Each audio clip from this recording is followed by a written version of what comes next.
તો જે સવાલ લાઈવ ક્લાસમાં નહીં થાય તે મેં અહીંયા કરાવવા એવું કીધેલું છે, એ પ્રમાણે આયરો અમે કરાવતો છે. તો જોઈ લો 5મો.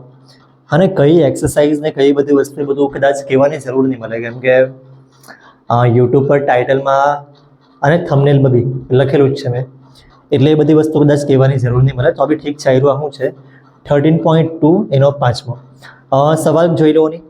અહીંયા કાં તો ગમે ત્યાં જોઈ લો, આવી ગયો હશે.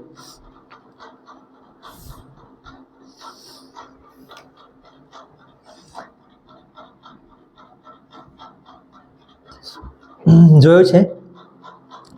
તમારો મેઇન ફોકસ થવું જોઈએ કે આમાં આપણે મેઇન ફાઇન શું કરવાનું છે, ફાઇન ધ મોડ આવું લખેલું છે ને, બસ તો આ મોડ ફાઇન કરવાનો છે.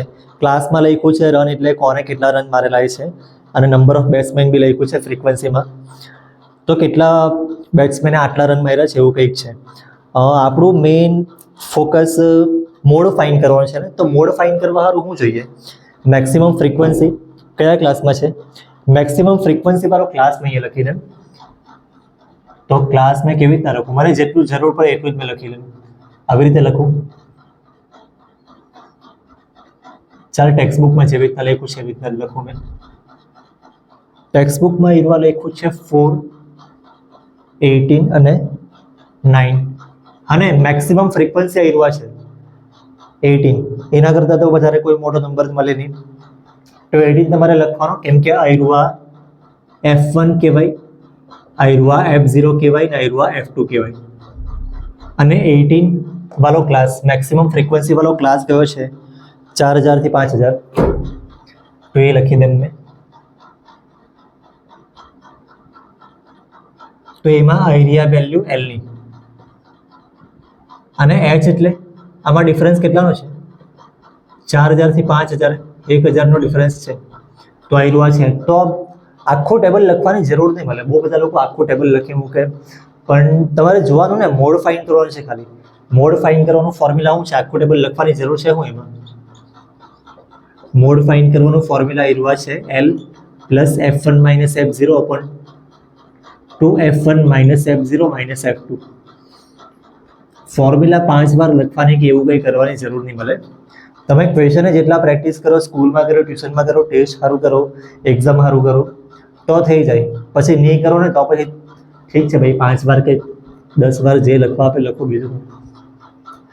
હવે ફોર્મ્યુલા લખ્યું છે ને, તો મેઇન ટેબલ ડ્રો કરવાની જરૂર નહીં હતી. આયરું આટલું જેટલું કામનું છે ને એટલું મેં કર્યું છે. એલની વેલ્યુ ક્યાં છે આયરી 4000, પાછો મોટો નંબર આવ્યો છે. ડિવાઈડ ખાડો લાગે, ડિવાઈડ જરા ખાડ લાગે કદાચ. F1 માઇનસ F0, તો આમાંથી આ નંબર માઇનસ કરે તો 18 માઇનસ 4. પછી 2F1 એટલે 2F1 ની વેલ્યુ જોવો ને કેટલી છે અહીંયા 18, માઇનસ F0 માઇનસ F2 એટલે આયરવા 4 અને 9, તો માઇનસ 4 માઇનસ 9 આ બ્રેકેટ.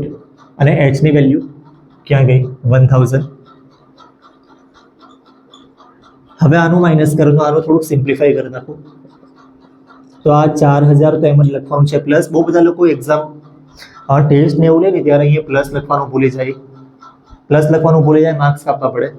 તમે આ મોડના બદલે બીજું કંઈક, મોડના બદલે ઝેડ બી લખાય, કાં તો તમે સ્પેલિંગ મિસ્ટેક કરી દો તો બી કંઈ નહીં. સ્પેલિંગ મિસ્ટેક એટલે મોડના બદલે મીન નહીં લખી દેતા, પણ થોડી ઘણી સ્પેલિંગ મિસ્ટેક થાય ને તો ચાલી જાય.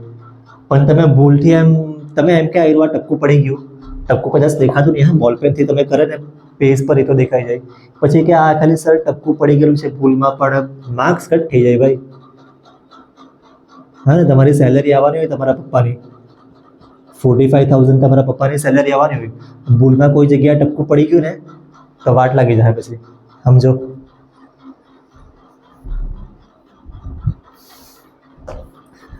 હવે શું કરવાનું છે, 18 માઇનસ 4 કેટલા આવે 14, 2 into 18, 18 2 36 આવે, અને આ બેનું માઇનસ 13, અને આ 1000 એમ જ. હવે આ બેનું માઇનસ કરે તો બાકીનું તો સેમ જ લખવાનું છે.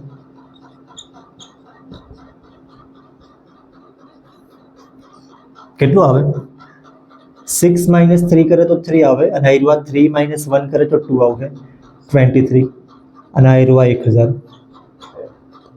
23નું ટેબલ તો હારા થર્ડ ક્વેશ્ચનમાં બી લખેલું હતું. ઠીક છે, હવે પાછું લખી દેવું બીજું. 23 કટ થતો છે આની સાથે બી નહીં થાય, આની સાથે બી નહીં થાય. તો પછી આ તો સેમ જ લખવાનું છે.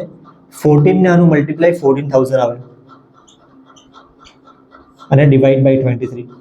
મોંઘું પડવાનું આ, પણ શું કરવા પડે ને. 23નું ટેબલ યાર અમારે પાછું લખવા પડવાનું. 14,000 છે, 0.00 મેં લખી લેમ. આ બાજુ 23 ટેબલ મેં લખી લઉં તો 23 1 23, 2 करे तो 46, 3 करे तो 69, 23 4 92, 5 करे તો આ 115. હવે આ તમારે મેં તો લખેલું છે અગાડી બી એટલે મેં લખ્યા કરો, પણ તમારે કદાચ મલ્ટીપ્લાય કરીને લખવા પડે, કાં તો તમે મોડે લખો, જેવી રીતના લખો એવી રીતના, પણ કાં તો જેટલું કામ પડે એટલું લખો. અને આ તમને બધું નહીં લખવું હોય તો જેટલું કામ પડે એટલું.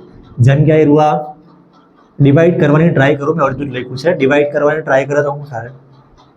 ખાલી આ રૂઆ 1 લઈ તો એ તો આના કરતાં નાનો નંબર નહીં થાય. 14 લઈ તો તે બી આના કરતાં નાનો નંબર છે, નહીં થાય. એટલે તમારા 140 3 ડિજિટ તમારે ધ્યાનમાં રાખીને લખવા પડે અહીંયા.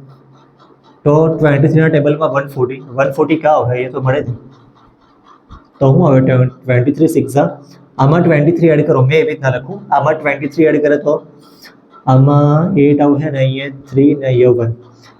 પછી 23 7 કરે તો આના કરતાં વધી જાય ને, આના કરતાં 140 કરતાં વધી જાય. કરવું હોય તો કરી લેજો. માયરવા લખું 23 6 138. માઇનસ કરે તો અહીંયા 2 આવશે, આ 0 ની છે. અને આ 6 જો ક્યાં લખવાનો છે, 6 તમે આ બાજુ ગમે ત્યાં લખી દે તો પ્રોબ્લેમ થવાના ચાન્સ છે. તમે 6 આના ઉપર જ લખો. આ 3 ડિજિટ લીધા છે ને, તો તમે આના ઉપર લખો. આના ઉપર લખો હોય તો તમે 0 લખી શકો. 1ના ઉપર 0, 4ના ઉપર બી 0, ના 0ના ઉપર 6. કેમ કે આ પોઈન્ટના ઉપર પછી પોઈન્ટ મૂકવાનો છે ને આપણે, એટલે પોઈન્ટમાં તમને કદાચ પ્રોબ્લેમ થઈ શકે. એટલે તમે આના ઉપર જ આવ્યું 6 લખો. હવે 23ના ટેબલમાં શું કરતા હતા? 23 6 કર્યું 138, 2 આવ્યો, પછી આવ્યું 0 નીચે. 23ના ટેબલમાં 20, પાછો આ નાનો નંબર આવ્યો. આ 0માં છે ને બહુ બધા પૂછવાય. મેં ટ્યુશનમાં કોઈ બી દિવસ પહેલો કોઈ છોકરો આવે ને આવું જ કંઈ કરવા આપું. હવે આવું એ બધું મેં કેમ નહીં હમણાં, પણ 23 કરતાં આવ્યો નાનો નંબર છે ને, તો તમારા આવ્યો બીજો એક ડિજિટ નીચે લેવા પડે અને અહીંયા તમારે 0 લખવા પડે. હવે 23ના ટેબલમાં 200 કાવ હે 7 કરી દે. હવે મેં આવ્યો 200 તો મળે નહીં અહીંયા. હું હવે 7 કરે તો મલ્ટીપ્લાય કરીને લખજો. બીજું 161, પછી 184 અને 9 કરે તો આવ્યો 207. ટેન્ઝા અમુક લોકો લખે કે ભાઈ ટેન્ઝા બી લખી દો. ટેન્ઝાનું કામ જ નહીં પડાય. અહીંયા સિંગલ ડિજિટ હોય ને, અહીંયા એક 10 થોડી લખાય. અહીંયા આવ્યો 10 લખી શકે જોઈએ તો. 23નું મલ્ટીપ્લાય 0 સાથે કરે તો 0 આવે, પણ 10 અહીંયા 10 લખાય જ નહીં. હા ને, 2 ડિજિટ નહીં લખાય એકી હાથે. 23ના ટેબલમાં 200 આવ્યો લખું આપણે. 23 8 184. તો 200 - 184 કેટલા આવે? 16. પછી આવ્યો 0. જો આ પોઈન્ટના ઉપર પોઈન્ટ લખેલો છે. 23ના ટેબલમાં 160 કયું લખવું? આવ્યો 6 કરે તો આવ્યો 138, માઇનસ કરે તો 22, આવ્યો 0 ની છે. 23ના ટેબલમાં 220, તો આવ્યો લઈ લેવાય આપણે 207. હવે અગાડી કરવાની જરૂર નહીં મળે. તમે આ બી નહીં લખો તો બી ચાલી જાય. બસ આટલો આન્સર જોઈતો હતો ને. આ બધું રફ ફર્ક છે, આ તમે નહીં લખો ચાલી જાય. 608.69. તો આ સેમ લખવાનું છે અને આવ્યો 608.69. હવે આનું શું આવે? 4600. તો 4600 પછી આવ્યો 08.69. કઈ સ્ટેટમેન્ટ લખવાનું છે સવાલ જોઈ લો. ફાઇન મોડ લખ્યું છે ને તો ચાલશે. મોડ ફાઇન થઈ ગયો છે એટલે આવ્યો થઈ ગયું છે. અને લખવું હોય તો તમારે લખી દેવાનું. આવ્યો શું છે? રન. આટલા છે. પોઈન્ટમાં તો રન નહીં આવે, પણ આવ્યો મોડ ફાઇન કર્યો ને, મોડ મીન મીડિયન આવું કંઈ ફાઇન કરે તો ઠીક છે. પોઈન્ટમાં નંબર આવે એ બી વેલિડ છે, ચાલી જાય.